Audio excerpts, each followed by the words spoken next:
Continuamos entonces con este mediodía de domingo. Tal vez estás preparando el matecito, tal vez te estás preparando para recibir la familia.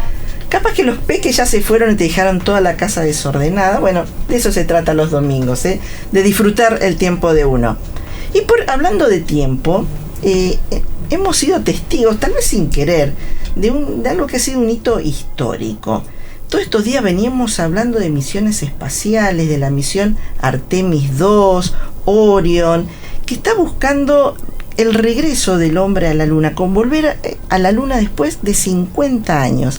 Y por eso buscamos una especialista que tenemos aquí en nuestro medio local, Astrid Galetti, que es periodista especializada en asuntos relacionados con la astronomía, a quien le damos la bienvenida. Muchísimas gracias, Astrid, y bueno, y bienvenida. Qué gusto, Luz. Muchas gracias por invitarme. Por favor, Astrid, contanos primero que nada, ¿cuál es la importancia humana de esta misión Artemis II? Mirá si no tiene de importancia humana, que dicen que cuando el Apolo 8, que fue a la Luna a orbitarla, igual que Artemis II, que fue solo a orbitar la Luna con humanos, sí, no hubo un descenso en la Luna. Pero en aquel entonces, en Apolo 8, que si mal no recuerdo fue en el 68, un año antes del 69, que fue cuando Apolo 11 aluniza, dicen que esa imagen, que fue la primera vez que las personas, los seres humanos en Apolo 8, fue la primera vez que los humanos vieron la Tierra desde la Luna, no la Luna desde la Tierra. Claro. Estaban viendo seres humanos, no era una foto, no eran seres humanos viendo la Tierra desde la Luna. Orbitaron la Luna y cuando salieron por el lado oculto de la Luna apareció la Tierra. Y dicen que desde entonces es cuando se empezó a tomar más conciencia ambiental, claro, de lo que era la Tierra. Ah, claro, porque ahí vieron la postal desde Belén, claro. Claro, y es algo muy similar a lo que pasó ahora. Esto fue muy humanitario, dicen que tuvo mucho de humano esta misión, además de científico. Que cuando los astronautas estaban en el espacio, 10 días que estuvieron con toda esta misión en Artemis II, que despegó el 10 de abril, el 1 de abril y volvió el 10 de abril, estuvo 10 días, ellos llamaron a la Tierra el salvavidas. Porque claro, es como cuando estás ahogándote, porque estás en un lugar hostil, hostil, sí. Y ves lo que a vos te mantiene con vida, es la Tierra. Ellos miraron la Tierra y dijeron, está todo hermoso acá arriba, espectacular, es algo único, jamás nos vamos a olvidar, pero necesitaban volver a la Tierra. Sí, a mí me impactó mucho la frase del astronauta que dijo, no me asustó la inmensidad, sino sentir que la Tierra, en esa oscuridad, la Tierra es nuestro bote salvavidas. Exactamente, eso lo dijo Cristina Koch, la única mujer que viajó a la Luna en todo lo que fue el programa espacial, ¿no? Ni siquiera en las misiones Apolo. Claro. Fueron 12 hombres los que caminaron sobre la Luna, porque fueron varias misiones, desde Apolo 11, que fue la primera que alunizó, Apolo 12 también, y siempre descendían 2 personas en la Luna y el tercero quedaba en la nave orbitando. Entonces viajaban misiones de A3, ahora fueron 4, claro. Y en estas misiones de A3 2 bajaban, entonces se hicieron 6 misiones, porque Apolo 13 fue la que tuvo el gran inconveniente que no pudo llegar a la Luna, hubo una falla en la nave, tuvieron que hacer malabares en la NASA para poder traerlos de nuevo a la Tierra. Entonces, Apolo 11, Apolo 12, Apolo 14, 15, 16 y 17, en el 72, fue la última misión de Apolo que fue a la Luna, y desde entonces... entonces se cortó. Se cortó el programa lunar hasta ahora, que es otra cosa, hay otro desafío ahora más grande. En aquel entonces era una guerra fría, ¿no? Que era política, teníamos que llegar. Nada diferente hay ahora, que hay una motivación política fundamental, digamos, en esto. Es el primero que llega a la Luna, se instala, pone las reglas y va a conseguir los socios de otros países, claro, para ver cómo vamos a trabajar de acá en adelante en una base espacial lunar, que es lo que tiene pensado la NASA, que también lo tiene pensado China. En aquel momento, en las misiones Apolo, esta idea de quedarse en la Luna a vivir era imposible. Claro. Ellos lo que necesitaban era llegar. Claro. ¿no? Y demostrar quién había llegado a la Luna. Ahora, años después, con tecnología nueva, absolutamente diferente, es cuando la NASA se plantea el objetivo de permanecer por siempre en la Luna. En la Luna. Es el inicio, como decimos, de la mudanza a la Luna, con el primer viaje. Primero en el 2022, a fines del 2022, viajó Artemis 1, que fue una misión donde la nave Orión de Artemis fue solita a la Luna a orbitarla y volvió. Ahora es Artemis 2, fueron seres humanos a orbitarla y a probar los equipos, todo. Claro. Y después van a probar en Artemis 3 el módulo de descenso, cómo sería, para en Artemis 4 finalmente estar caminando en la Luna, haciendo relevamientos cada 6 meses hasta que se pueda construir la base lunar. Y en el 2032 la NASA ya quiere estar instalada. Una base lunar sobre la superficie sobre de la la Luna. superficie de la Luna, y eso es importante aclararlo porque en principio la NASA tenía otro plan y era poner a orbitar una nave permanente donde la gente viviera ahí, construir una casita, un laboratorio lunar como es la Estación Espacial Internacional, donde permanentemente en ese laboratorio vive gente, viven científicos y están orbitándola todo el tiempo a la Tierra. Ellos querían hacer lo mismo en la Luna. Y cuando tuvieran que descender a buscar materiales, minerales, lo que fuera, explotación para generar oxígeno, energía, digamos, porque ellos quieren instalarse en el polo sur de la Luna, que es donde saben que está la riqueza de la Luna, donde hay agua congelada, que con ellos pueden construir... Ese gran valor estratégico. Claro, ellos pueden construir oxígeno, un montón de cosas para poder dar un paso a hacer una civilización interplanetaria y de ahí poder viajar a Marte. O sea, es un plan mucho más grande, pero tenés que tener primero la Luna, la tenés que manejar como si estuvieras en la Tierra. Otra base, debería ser otra base más. Claro, la NASA aborta la misión esta Gateway, que se llamaba, que era esta estación espacial lunar, y dice, no, vamos a bajar directamente a que la misión científica esté instalada en la Luna. ¿Por qué? Porque China tiene el mismo objetivo y se propuso llegar antes que Estados Unidos. Ellos dijeron en el 2030, sin embargo no está muy revelado el plan de China, porque ellos, herméticos, claro, ellos cuando vos menos te das cuenta llegar a la Luna y ya estaban viviendo y comiendo ahí. Ahora Artemis fue, lo orbitó y bueno, no lo vio. Y la NASA, porque uno observa desde la lejanía que la NASA está conformada por astronautas de otros países. Distinto, se me ocurre que China está absolutamente cerrado. Lo que sí. Pero la NASA es estatal, es interestatal. ¿Cuál es la organización? La NASA es una empresa estatal y es en gran parte el motivo por el que dejó de viajar a la Luna, porque el presupuesto, que es inmenso, es el que sale aprobado por el Senado. Entonces, en su momento, eran muchos viajes a la Luna, ya habían hecho de todo, experimentos en la Luna, habían traído rocas lunares para confirmar teorías como la del gran impacto. La teoría del gran impacto dice que la Luna es un pedazo de la Tierra que se desprendió cuando hace millones de años un planeta del tamaño de Marte chocó con la Tierra. Entonces le desprendió un pedazo, entonces eso se fue juntando por gravedad, como se forma todo, que va quedando esférico.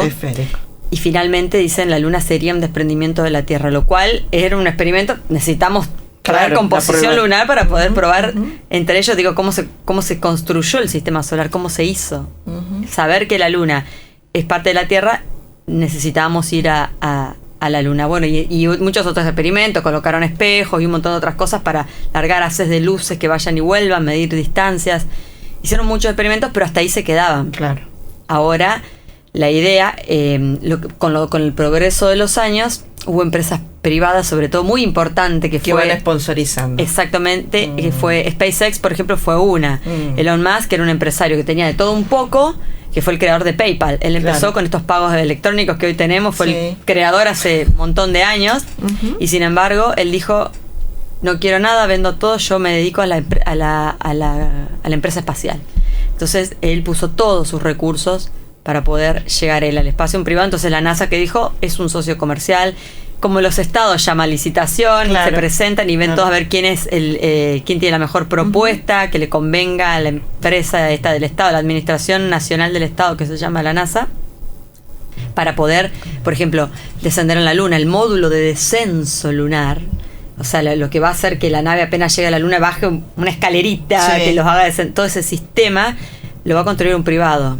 Hasta ahora, en teoría, se habla mucho de que es SpaceX, por ejemplo, la empresa de él, pero después hay otras empresas, Blue Origin, hay un montón de otras empresas que ya están empezando a querer. Así que hay capitales privados invirtiendo. Hay capitales privados invirtiendo y eso también ayudó mucho a que la NASA pueda decir, bueno, vamos a volver a hacer. El día de mañana serán los socios en la Luna también, seguramente. Serán todos los socios. Bueno, esto que vos me decías de los astronautas de diversas nacionalidades. La NASA tiene astronautas estadounidenses. Sin embargo, tiene cooperación internacional con los famosos acuerdos Artemis, como esta misión. Los acuerdos Artemis nacieron para que la NASA busque a personas que se adhieran a este programa, a lo que es un precedente, es el futuro de la humanidad no muy lejano. A colonizar. Digo, así como la IA, la inteligencia artificial de un día para el otro nos cambió, ellos quieren que de un día para el otro el tener una observación lunar de la Tierra y tener capacidad experimental allá arriba y tener observación de la Tierra todo el tiempo, en tiempo real del planeta, ver si no vienen amenazas de otro, digo, todo ese control que del clima, todo lo quieren tener desde arriba, entre otras cuestiones que irán surgiendo, digamos, todo eso nos vamos a ir dando cuenta a medida que veamos la capacidad que tenemos de hacer cosas en terrenos nuevos, digamos. Y esa cooperación internacional, ahí entra Argentina también aportando ahí tecnología. Entra Argentina, exactamente, cuando hace un par de años era la administración de Alberto Fernández, presidente, era Filmus. Daniel Filmus era el ministro de Ciencia y Tecnología de la Argentina.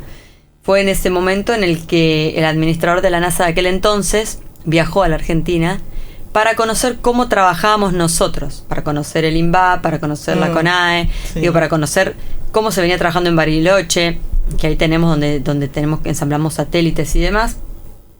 Estuvo acá y se firmó con el Estado Nacional la participación argentina en los acuerdos Artemis. A partir de ahí la NASA dijo, bueno, ustedes envíen un astronauta, se lo vamos a entrenar, ustedes envíen satélites, los vamos a enviar. Digo, hubo una adhesión de Argentina que no había habido nunca. Argentina, vos querías ser astronauta, querías que sí, era un sueño, imposible. Claro, sí, era ciencia ficción pura. Exacto. Hoy en día, a partir de eso, y de un buen vínculo, por supuesto, político que se sostenga con el país, digamos, Estados Unidos puede recibir una postulación de Argentina para entrenar un astronauta, un científico, una persona, a ver si es apta, porque no solamente tenés que tener una carrera científica estudiada, sino que tenés que tener aptitudes físicas, militares, mentales, que ni hablar, porque estar en la cápsula que era 5 metros por 3 metros, estar 10 días en condiciones de microgravedad, tenés que tener un entrenamiento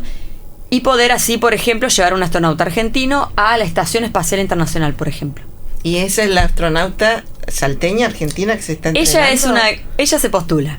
Ella se postula, está todavía en Argentina, no está en Estados Unidos. Pero, a ver, es importante. Compite. Y lo importante que está haciendo ella, que yo veo, además de tener una buena relación con el gobierno nacional y confesarse, digamos, simpatizante, lo cual esto puede generar, digamos, bienestar, digamos, por parte de los que tienen que decir, bueno, vamos a pelear para que vayas. Claro. También lo que ella hace es promocionarse mucho, venderse.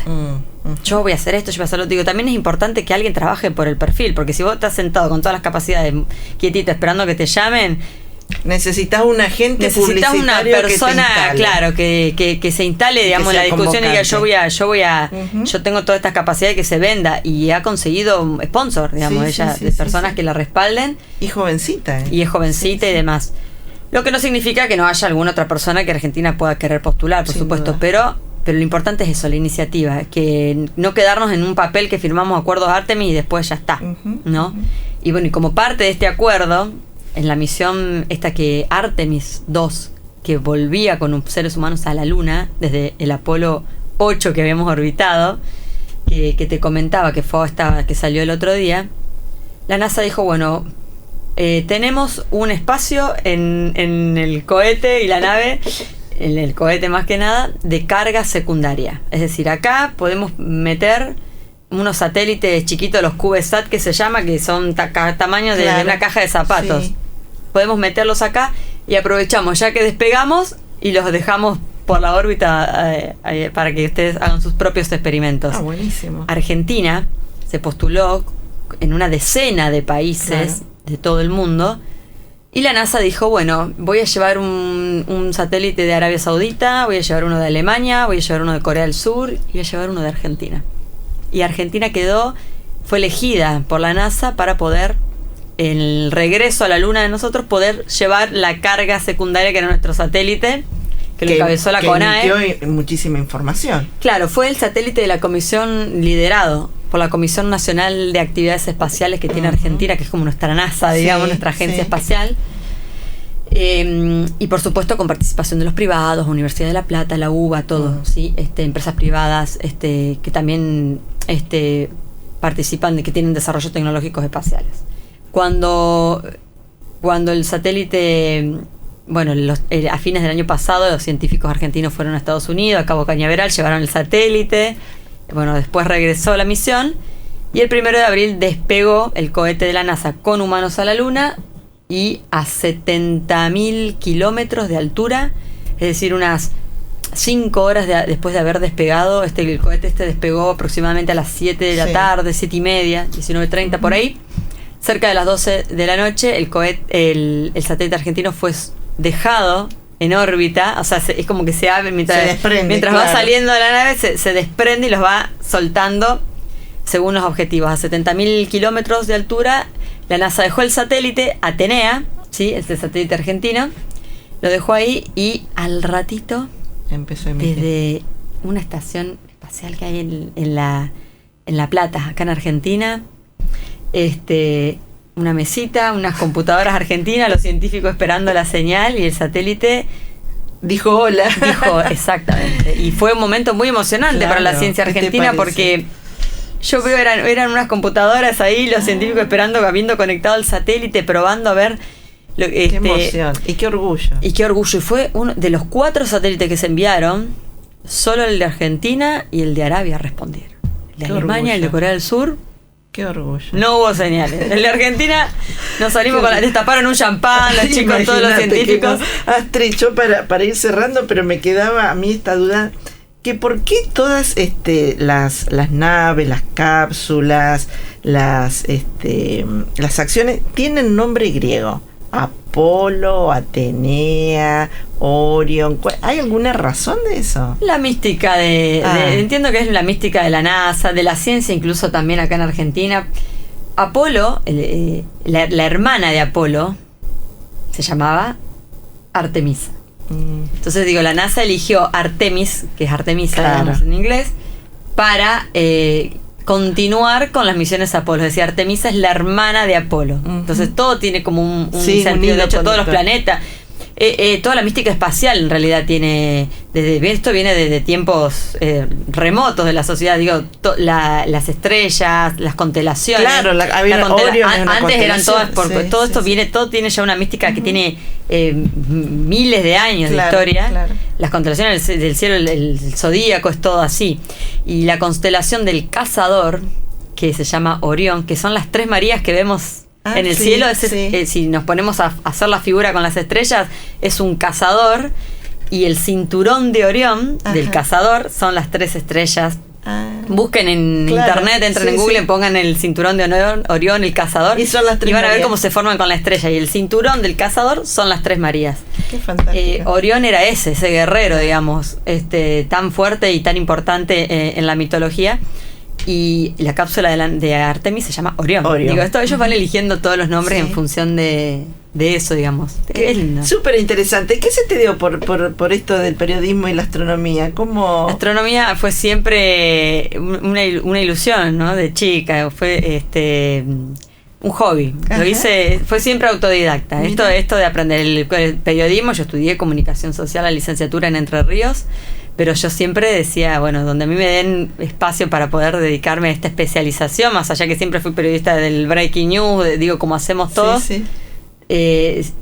hubo personas que me dieron la posibilidad en medios de comunicación de poder compartir esto, especializarme en esto, de tal forma que yo siempre digo, cuando uno tiene tanta pasión y empuja, que no sé cuántas personas hay acá, no sé, en Santa Fe creería que no, pero en Buenos Aires que tienen comunicación directa con la oficina de prensa de la NASA y participamos. Por ya lo menos te vamos a ver ahí, Astrid. Yo participo en un montón de conferencias. De hecho hice una entrevista desde Cabo Cañaveral hace poquito antes de que el día antes de que despegara Artemis. La oficina de prensa de la NASA me confirmó una nota ahí con una científica y bueno. Qué fantástico. Y esto yo digo siempre es cuando esto sola, esto lo logré sola, y es porque cuando uno hace las cosas con pasión llegás hasta la luna. Sin seguro. duda. Astrid Galetti, te agradezco muchísimo, súper amable, y bueno, y hablar de esto, ¿no? De la importancia que tienen estas operaciones y entender cómo la Tierra es nuestro gran bote salvavidas. Tal cual, cuidarla. Así es. Astrid, muchísimas gracias.